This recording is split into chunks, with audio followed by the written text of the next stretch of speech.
Bianca. Now it's time for Talking with Joe. Joe Rose is live from the WQAM studios this morning. We'll talk more about Heat Family Fest in the next hour. Let's talk about those red-hot Panthers right now. Joe, they do it again, beating the Flyers this time 4-1 Sunday afternoon. They swept their entire 6-game homestand, briefly moved into a playoff spot. What's it going to take for them to get back and then stay in that playoff hunt?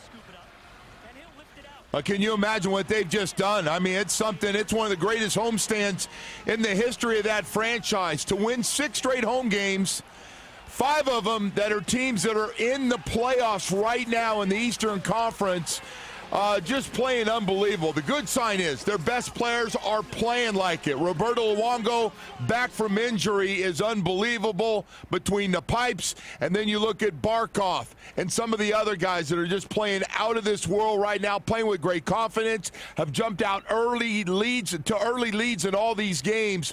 What a story. They were 12 back not too long ago. 12 points back, and all of a sudden, as you said, for a couple of hours before Columbus went out on the West Coast, they actually were in the 8th spot.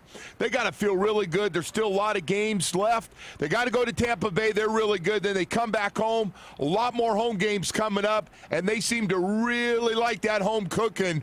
But the confidence after this home series has got to be off the charts right now. Yeah, they have certainly clawed their way up. Let's see if they can stay there. Just get a little bit more, Joe. A little bit more. Let's talk about another local team that's really been on a roll lately. We're talking about the Miami Hurricanes hoops team, winning 7 of the last 10 games, and some nail biters too against some really big teams now, third seed rather in the ACC tournament. Joe, how are you liking them as we get into the month of March right now?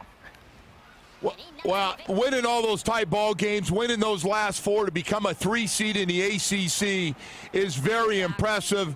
They're in the big dance. I know they want more, though. They'd like to get some wins in this ACC tournament coming up later this week. But I do like where they're going to be seated. A lot of people think they're probably going to be around a 7 seed in March Madness. But, boy, what a finish. Winning all those tight games. Had to come back in some of those games to win. Doing it with a lot of freshmen and sophomores. But it's been a nice little story. Hey, bottom line is get to the big dance.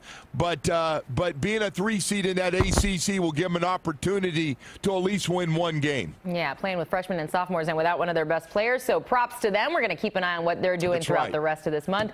Joe, we will talk to you in the next hour. Stick around. Hey, great stories. Thanks. It's nice to have some really fun stories to start the morning in sports. We like the good news. We like good news. Thank you. Bye-bye. All right.